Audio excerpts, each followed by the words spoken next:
ಸಿಂಪಲ್ಲಾಗಿ ಚಿಕನ್ ಕಬಾಬ್ ಮಾಡುವ ವಿಧಾನ. 1 kg ಚಿಕನ್ ಕಬಾಬ್ ಪೌಡ್ರು 2 ಪ್ಯಾಕೆಟು, ಶುಂಠಿ ಬೆಳ್ಳುಳ್ಳಿ ಪೇಸ್ಟು ಸ್ವಲ್ಪ, ಬಿಳಿ ಎಳ್ಳು 1 ಸ್ಪೂನು, ಖಾರದ ಪುಡಿ 1 ಸ್ಪೂನು, 2 ಮೊಟ್ಟೆ ಆ್ಯಡ್ ಮಾಡಿ, 2 ರಿಂದ 3 ಕಡ್ಡಿ ಕರಿಬೇವು ಸೊಪ್ಪು, ಸ್ವಲ್ಪ ರುಚಿಗೆ ತಕ್ಕಷ್ಟು ಉಪ್ಪು ಹಾಕಿ ಚೆನ್ನಾಗಿ ಮಿಕ್ಸ್ ಮಾಡಿ, ಒಂದು ಅರ್ಧ ನಿಂಬೆಹಣ್ಣು, ಹುಳಿ ಹಿಂಡಿ, ಸಣ್ಣ ರವೆ ಸ್ವಲ್ಪ ಚೆನ್ನಾಗಿ ಹಾಕ್ಬಿಟ್ಟು ಮಿಕ್ಸ್ ಮಾಡಿಬಿಟ್ಟು ಮತ್ತು ತಂದಿರುವ ಚಿಕನನ್ನು ಒಂದೊಂದಾಗಿ ಹಾಕಿ ಫುಲ್ ಮಿಕ್ಸ್ ಮಾಡಿದಾದ್ಮೇಲೆ ಒಂದು 10 ನಿಮಿಷ ಚೆನ್ನಾಗಿ ನೆನೆಯಲು ಬಿಡಿ.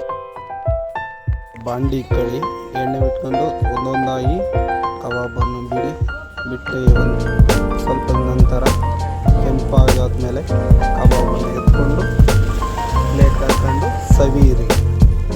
ರುಚಿಯಾದ ಕಬಾಬ್ ಸವಿಯಲು ಸಿದ್ಧ. ಲೈಕ್ ಮಾಡಿ, ಶೇರ್ ಮಾಡಿ, ಸಬ್ಸ್ಕ್ರೈಬ್ ಮಾಡಿ.